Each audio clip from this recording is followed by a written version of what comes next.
Welcome to Neural Nexus Podcast, where we explore the hottest topics shaping the world. Let's dive in.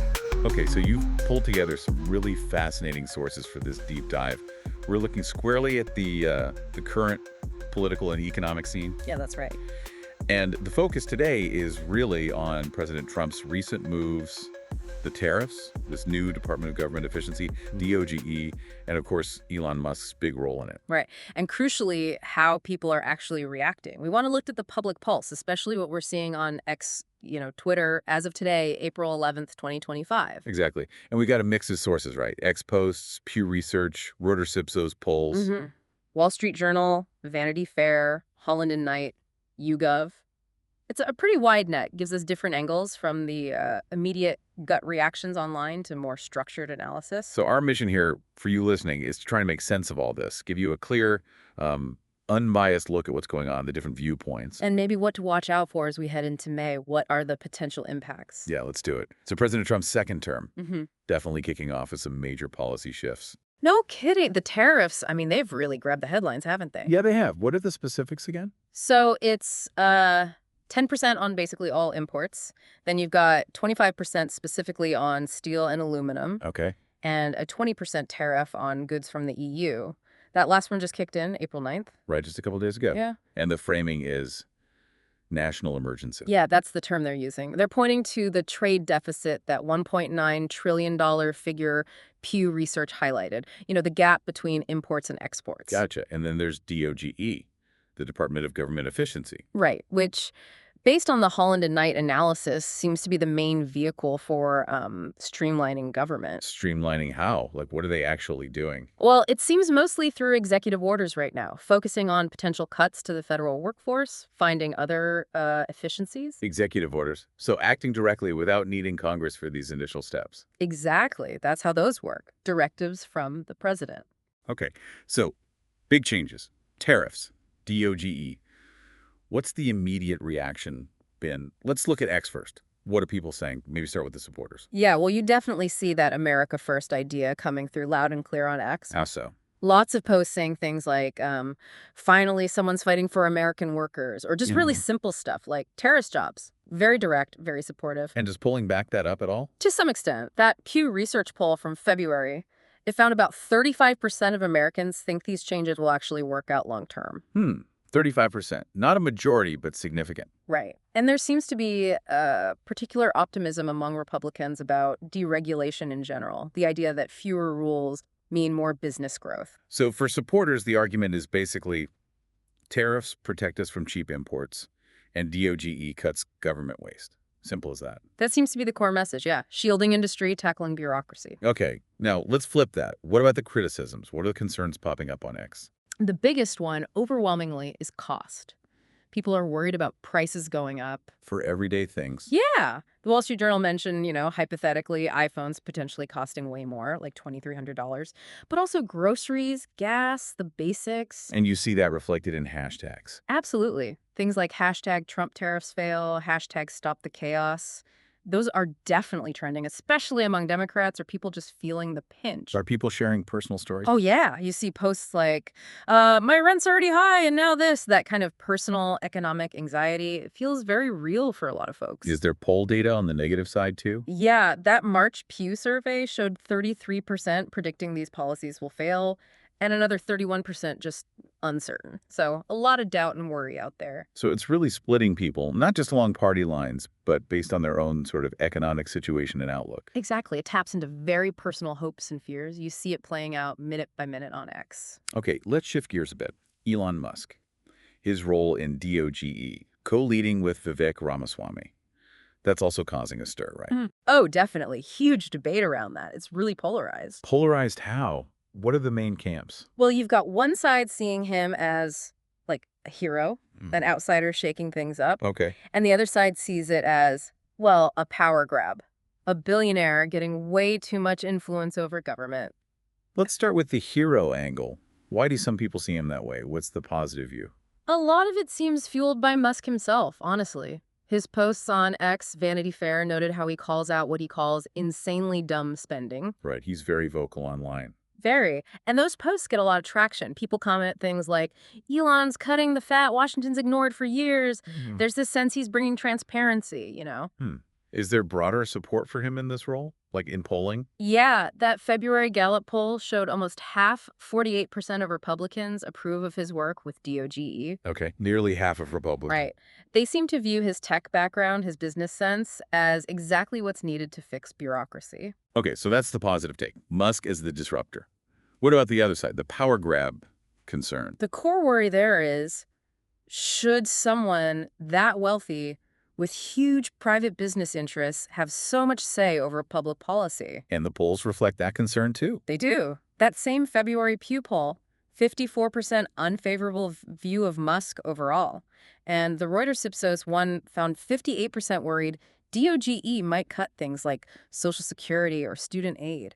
Real kitchen table stuff. Are people pointing fingers online, like specific conflicts of interest? Absolutely. You see posts questioning it like, Musk's running the show while Tesla gets billions, highlighting potential benefits to his companies. And SpaceX gets government contracts too, right? A lot of them, something like $14 billion since 2008. So yeah, that adds fuel to the fire for critics worried about conflicts of interest. So the fundamental question is about private influence over public policy. Exactly. Should one individual hold that kind of power? It's a huge point of contention. It really paints him as incredibly polarizing right now. Everything he does in DOGE is under a microscope on X. Totally. Intense scrutiny. And this isn't just online chatter, is it? We're seeing actual protests now. Yeah, things have moved to the streets. Just last week, April 6th, there were these hands-off rallies. Where were those? Cities like New York, Chicago, major centers, and they were targeting both the tariffs and the potential DOGE cuts. Vanity Fair covered them. What was the vibe at those protests? What were people saying online and offline? Well, online, with hashtags like hashtag #HandsOffTrump, you saw lots of images, people chanting things like, no billionaires running America. So directly linking it to Musk and wealth influence. Seems like it. And remember that Reuters Ipsos poll, 71% of Americans think tycoons have too much influence anyway, so that sentiment is definitely out there. And the economy itself must be playing a role, right? The immediate effect. Oh, for sure. That market dip on April 7th, Dow down almost 1%, Hang Seng down over 13%. That definitely spooked people. Yeah, that Hong Kong drop was huge. Right. And you see it translating online to frustration about rising costs, like those can't afford gas anymore, thanks Trump kind of Yeah. posts. Very direct economic pain being expressed. So it's the tariffs hitting pockets, but also the DOGE stuff, the potential cuts. Exactly. It's both. Concerns about agencies like USI being on the chopping block, for example. Right. You see hashtags like hashtag saver services popping up, people worried about healthcare, education, basic services potentially being impacted by these efficiency drives. So it's a double whammy fueling the protests, immediate cost increases and future service worries. Yeah, that sums it up pretty well. Okay, with all this, protests, economic anxiety, Musk controversy, is impeachment back on the table? Are people talking about it? You definitely see it mentioned on X, time to impeach again, posts, Yeah. especially after things like that market drop. But is it realistic? Honestly, right now, it seems pretty unlikely, a real long shot. Why is that? What are the roadblocks? The biggest one is the Senate. You need a 2/3 vote there to actually remove a president. And with a Republican majority. Exactly. Very, very hard to see that happening.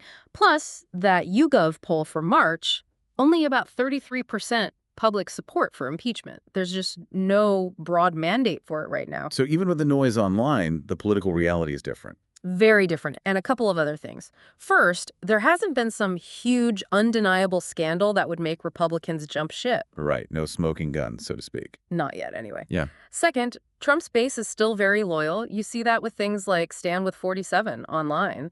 They're sticking by him. And even Republicans who might disagree with some policies, they're not calling for removal. Generally, no. People like Senator Mike Lee, for instance, they might push back on policy, try to tweak things, but they aren't talking impeachment. They're focused on adjustments, not removal. So impeachment talk is mostly just talk, unless something major changes. Pretty much. The game changers would have to be something like a really deep recession hitting everyone or some massive scandal breaking. Short of that, it seems unlikely. Okay, so let's look ahead then. May 2025. Based on all this, what should we be watching for? Can we kind of synthesize this for people? Yeah, let's try. So first, the protests. I'd say there's a pretty good chance, maybe 60%, that they continue or even grow. If prices keep rising. Exactly. If tariffs keep biting on things like cars, food, we could see more regular marches, maybe weekly, in big cities, Seattle, LA, places like that. Hashtags like hashtag no more tariffs will keep buzzing. And if job losses tick up, that would add serious fuel. Okay, 60% chance of more protests. What about Musk and DOGE? That's going to stay contentious, no doubt. The debate on X will probably intensify, especially if Tesla or SpaceX get any big new government deals. Remember, 58% are already skeptical, according to Reuters. So continued scrutiny. Any more protests specifically about him? I'd say there's a decent chance, maybe 55%, that the anti-Musk stuff continues and maybe even merges more with the anti-tariff protests. Kind of a combined anti-establishment influence movement. Okay, 55% chance of continued Musk debate and related protests. And impeachment. Where does that land for May? Still low probability, maybe 20% at best. Even with everything else. Yeah. Unless one of those game changers happens, the political hurdles, the Senate vote, the solid base, they're just too high right now. Lots of noise online, sure, but the path isn't really there. Okay, let me recap that quickly. Tariffs, public is split, protests likely to grow, maybe 60% chance. Musk DOGE, split polarizing, continued debate, and protests likely, say 55% chance.